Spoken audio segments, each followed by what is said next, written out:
Salam alaikum. Bonjour étudiantes et étudiants.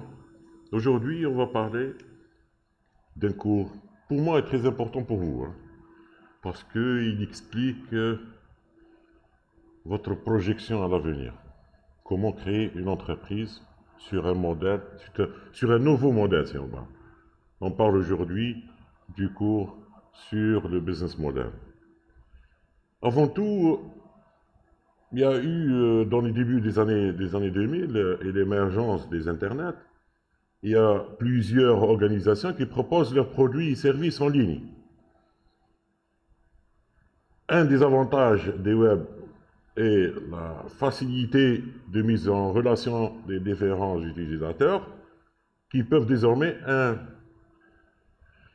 interagir pour facilement entre eux, mais aussi avec différents sites web. L'apparition de plateformes en ligne est donc errante à ce phénomène, appelé le Web 2.0.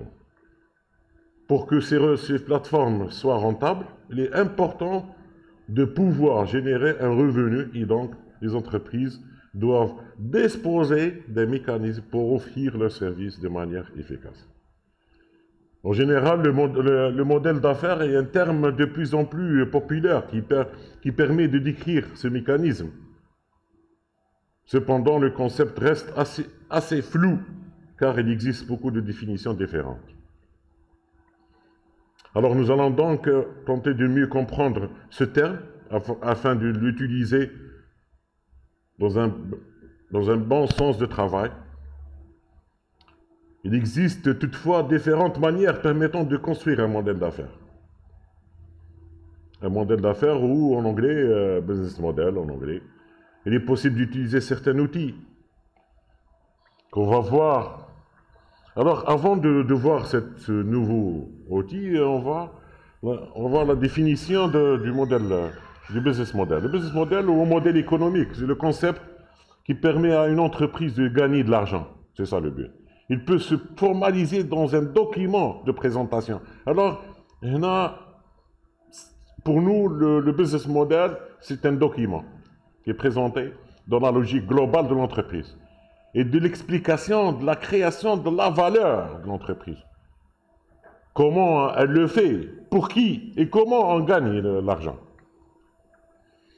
Alors, le business model, il y a un nouveau concept appelé le business model converse.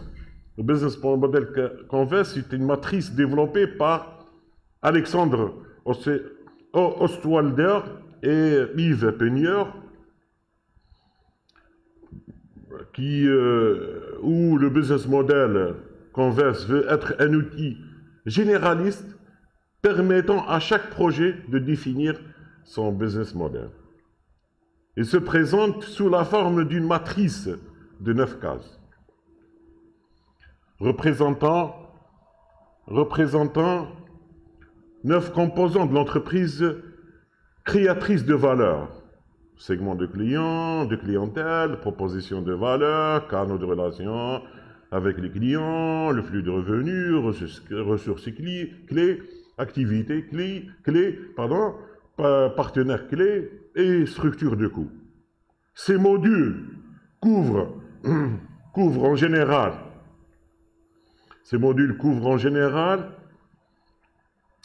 4 dimensions d'une entreprise. Dimension importante de l'entreprise. Il y a l'objectif de l'entreprise, le client, l'offre, l'infrastructure et la viabilité financière. Alors, on va discuter de cette forme de matrice qui est composée de 9 cases. Dans chaque case, il y a le segment des clients. Le segment des clients, c'est-à-dire c'est une facilitation de créer une entreprise. On a un tableau pour créer une entreprise. Il y a ces composants qui doivent être définis comme des questions. Si on prend l'exemple des segments clients, Les questions qu'on doit se poser. Pour qui créons-nous de la valeur? Qui sont nos principaux clients? Les exemples sur le marché de masse, le marché de niche, le marché segmenté, le marché diversifié, les plateformes multifaces. Il y a l'autre case, concernant les canaux de distribution, toujours on doit poser des questions. À travers quels canaux nos segments clients souhaitent-ils être atteints? Comment les atteignons? Quel est le niveau d'intégration de nos canaux? Lesquels sont les plus rentables? Comment les intégrons-nous avec les habitudes clients? C'est des phases de sensibilisation, d'évaluation, d'achat, de livraison, de services après-vente. Et aussi la case concernant la proposition de valeur. Pardon, on doit poser des questions, bien sûr. Quelle valeur délivrons-nous aux clients? Quels besoins clients satisfaisants? Quelles problématiques clients aident-nous à résoudre? Quelle offre proposons-nous à chaque segment client? Les caractéristiques, c'est la nouveauté, la performance, la personnalisation, mission à accomplir, le design, la marque, notoriété, le prix, production du coût, réduction des risques, accessibilité, utilité, la relation client. Quelle relation chaque segment client souhaite-t-il que nous établissions et maintenions avec eux, avec les clients? Comment sont-ils, ou la sont-elles, les clients sont-elles intégrés dans notre modèle économique? Quel est le coût? L'exemple, c'est assistante personnalisée dédiée à qui? Self-service, service automatisé, co-création. Ça, c'est des exemples concernant la relation client. Les structures du coût. Quels sont les coûts les plus importants inhérents à notre modèle économique? Quelles sont les ressources clés les plus coûteuses? Quelles sont les activités clés les plus coûteuses? Notre modèle économique est-il plutôt axé sur le coût? Faible structure de coût, tarif bas, automatisation maximum, sous-traitance intensive, axé sur la valeur, focalisé sur la création de la valeur, proposition de valeur à haute gamme. Sur l'exemple de caractéristiques, coût fixé, le salaire, location, service public, coût variable, économie d'échelle, économie de gamme. Dans une autre case, on parle de partenaires clés. Qui sont-nous, partenaires clés? Qui sont-nous, fournisseurs clés? Quelles ressources sont acquises via nos partenaires? Quelle activité clé réalisent nos partenaires? L'objectif du partenariat, optimisation et économie, réduction des risques et incertitudes, acquisition des ressources ou activités spécifiques. Il y a aussi un autre composant sur l'activité clé. Quelles activités clés sont nécessaires? Notre proposition de valeur, nos canaux de distribution, nos relations clients, nos sources de revenus. Maintenant, la catégorie, elle doit être sur la production, les résolutions de problèmes, la plateforme et les réseaux. Les ressources clés, quelles ressources sont nécessaires pour nous? On a déjà cette composante. Alors, comme la plateforme, pour cette plateforme de masse, ou là, cette forme d'une matrice qui est composée de 9 composants, pour une étude, pour la création d'une entreprise, ce modèle, ce business model Converse nous aide à établir une bonne création d'entreprise. Je vais donner des exemples. Je vais donner des exemples qui sont des exemples de pratiques sur terrain, sur des sociétés qui activent sur le net, comme TrustUp. TrustUp, c'est une société, c'est une plateforme qui permet de trouver l'agence qui répondra le mieux aux exigences des entreprises clientes. هذه التعريف نتاعها في l'utilisation du modèle Converse, le projet de la société digitale qui a pour objet la présentation de services de développement web pour des entreprises. Cette activité finance le développement des projets TrustUp. L'entreprise a été créée fin 2016.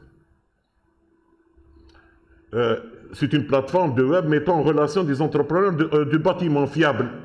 Ils ont précisé l'activité fiable et de qualité, et des particuliers voulant faire des types de travaux chez eux. Des grosses œuvres, la plomberie, en passant par l'électricité, alors, ou la menuiserie. L'accès aux plateformes est gratuit pour les particuliers et les professionnels. Payant un abonnement, il y a un coût, bien sûr, pour qu'ils puissent être présents. La fiabilité des professionnels est évaluée par TrustUp. C'est-à-dire, vous ne cherchez pas à... Le service a été aimé, c'est-à-dire c'est un intermédiaire entre un client et un professionnel. La plateforme puisse proposer des entrepreneurs de qualité aux particuliers. Un autre exemple, GoodDeed. GoodDeed, c'est une plateforme qui définit comme une start-up à vocation sociale fondée par Vincent Toubal Flasher, qui a 17 ans. Vincent a l'idée en décembre 2012, suite à la lecture d'un livre de Mohamed Younes, l'objectif de permettre à tout le monde de faire des dons. Il rencontre ensuite, c'est-à-dire permettre de rencontrer ou de trouver des associations qui peuvent donner des dons.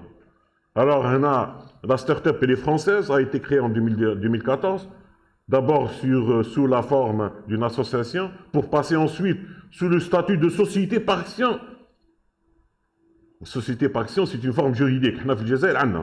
Une SPA. Mais la SPA est utilisée surtout pour les entreprises publiques. La société par action est utilisée pour les associations d'aide. Il s'agit d'une plateforme permettant de faire des dons en ligne gratuitement. L'utilisation se dirige sur le web, choisit l'ONG ou l'association pour laquelle il veut faire un don, puis regarde une publicité avant de pouvoir valider son don. Il y a qui fait la facilitation concernant l'objectif de cette SPA, si on peut dire. Quand une plateforme, une association, elle est devenue une SPA. C'est-à-dire qu'elle a déjà des coûts, des risques, des clients, je ne sais pas, c'est-à-dire qu'elle a plusieurs. Elle a fait tout. Une association, une société par action, qui fait suite à une plateforme. C'est-à-dire les cases, la matrice des 9 cases. Elle peut faire beaucoup de choses. Le troisième exemple, c'est la Sortlist. Sortlist, c'est une plateforme qui permet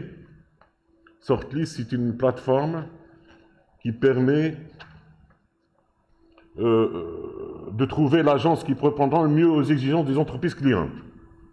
Sortlist, c'est une entreprise qui a été créée en 2014, suite à un changement d'orientation de l'entreprise Time Corner, né d'un projet de fonds d'études cofondateurs auparavant. Sortlist est une plateforme web mettant en relation des entreprises ayant un objectif marketing avec des agences de marketing. Lors de leur précédente aventure, les cofondateurs de cette société agissant comme une agence de marketing et sous-traitant ces demandes, ont observé qu'il était difficile de trouver des partenaires de qualité. شوف احنا بدينا بلا problématique, عندهم إشكال.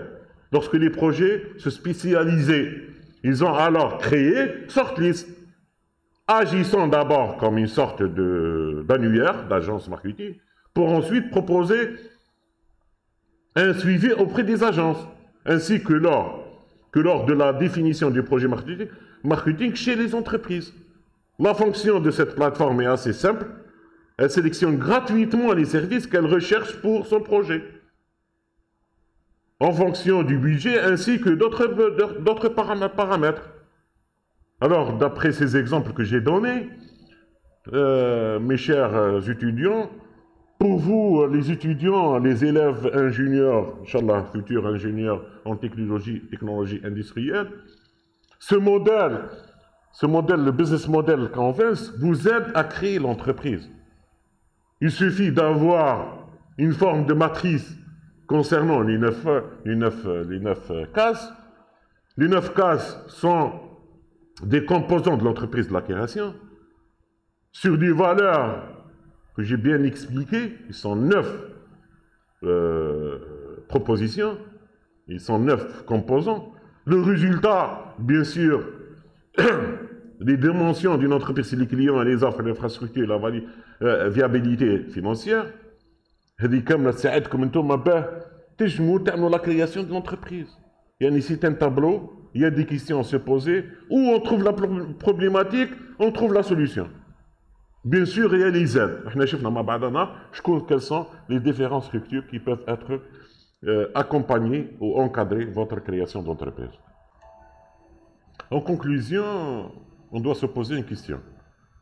Qu'est-ce qui différencie le business plan modèle ou d'un business plan? Le business model, c'est un modèle économique, c'est un concept qui permet à une entreprise de gagner de l'argent. Il peut se formaliser dans un document, voilà, dans un document. Présentation de la logique globale de l'entreprise et l'explication de la création de la valeur. Et comment elle le fait. Maintenant, on y a dans la définition pour présenter la différence. Le business plan est un plan d'affaires. C'est-à-dire, elle prend la forme d'un document formel de présentation de la stratégie de l'entreprise, de la vision du dirigeant, et comment sera implanté le business model de sa situation financière future, bilan prévisionnel, bien sûr, et de l'activité. L'activité, on parle maintenant de compte résultat, surtout pour les financiers de l'entreprise. Dans l'ordre de l'entrepreneur comme un travail de réflexion, de diagnostic et de synthèse pour concevoir un business model, il planchera sur son business plan, c'est-à-dire documentation, qui viendra valider le business model grâce à des hypothèses et des données chiffrées. Le business plan est un document qui peut varier d'une trentaine ou d'une vingtaine de pages, déclinant à une vingtaine de présentations. Parce que oui, pour faire un business plan, il faut le présenter. Le présenter avec les spécialistes. Il inclut aussi le plan de financement afin de démontrer la viabilité du projet d'entreprise. Alors, celui-ci comprend plusieurs critères. Un bilan prévisionnel sur 3 ans minimum, un compte de résultat prévisionnel sur 3 ans minimum, un plan de trésorerie sur 1 an minimum, un tableau de financement. هذا هو الإشكال اللي عندنا هنا toujours le promoteur en général, le problème بالنسبة ليه هو toujours la finance. En définitive, le business model est le cœur du business plan, et c'est ça l'importance.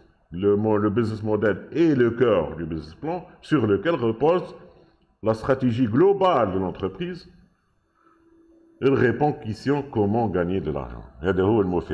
Pour nous, si on crée l'entreprise, comment peut-on gagner de l'argent? Ça, c'est très important. Il y a un autre modèle. Il y a un autre modèle qui s'appelle le ligne converse. Le ligne converse, c'est une nouvelle tendance de plateforme. Déjà, pour le ministère des startups et de l'économie numérique, en principe, la présentation de plusieurs modèles pour expliquer à nos jeunes quel sera votre avenir pour la création des entreprises. Quels sont les plans utilisés pour qu'ils puissent créer cette entreprise. Nous avons le business plan, le business model, dans le concept converse. Il y a un autre concept جديد اللي هو le ligne converse.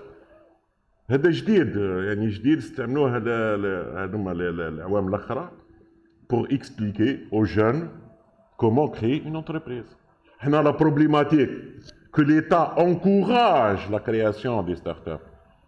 Mais comment la créer? Qui fait le jeune qui veut avoir une société propre à lui, la question qu'il doit se poser, est-ce que je peux gagner de l'argent? C'est l'étape, c'est-à-dire l'étape à répondre à cette problématique, nous toute une étude, tout un modèle, c'est-à-dire un modèle, un plan. Alors je conseille mes étudiants, parce que j'ai été sollicité plusieurs fois par des étudiants qui veulent faire la création des startups. Alors, la création, voilà l'explication académique pour moi sur la création des startups et quelles sont les plateformes utilisées, quels sont les concepts qui permettent à créer cette entreprise. Reste à l'État d'encourager cette création à travers la définition des modèles ou les business plans documentaires, puis le business plan converse qui définit sur une plateforme. On a le cours des exemples sur une présentation pratique des différents startups qui ont réussi. C'est-à-dire qu'ils étaient des sociétés classiques ou des sociétés numériques. C'est dû à quoi? C'est dû à des business modèles ou business plans. Merci beaucoup.